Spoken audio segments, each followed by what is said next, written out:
It was good after the new year.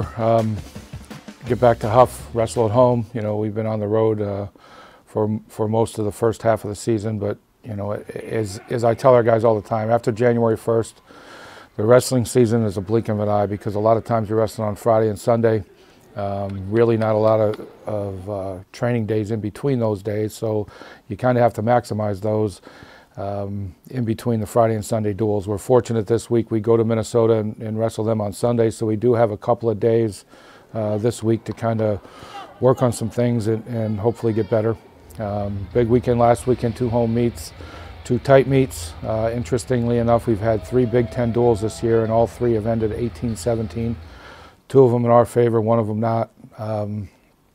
This weekend, I guess the big hero against Northwestern was Deuce Rashal, who found a way to win. 30 seconds left in a tied match. Found a way to get a takedown and secure the win, which is great. I think, you know, with a handful of young guys in our lineup, you know, the way I look at it a little bit is or the way I see it, there's a little bit of inconsistency. You know, we have a really strong performance out of some of them on Friday and not so good on Sunday. So for me, you know, there has to be a lot more consistency with those younger guys in terms of their approach, you know, how they're making weight, how they're preparing themselves, just a lot of details. And I think, you know, our older guys need to sit down with them and talk to them a little bit, and it's something I'm going to discuss with them today at practice.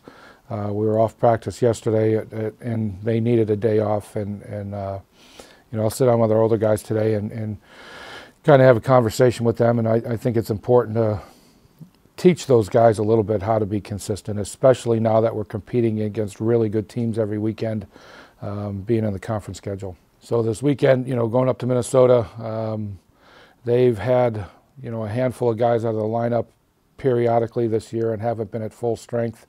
Having Ohio State Friday and us Sunday, I would assume they're going to have their full lineup in, so we need to expect their best. And always a really strong dual meet team, always very well coached, always in great shape. So you know, it's another challenge for us, and something I'm glad we have a few days here to start working on.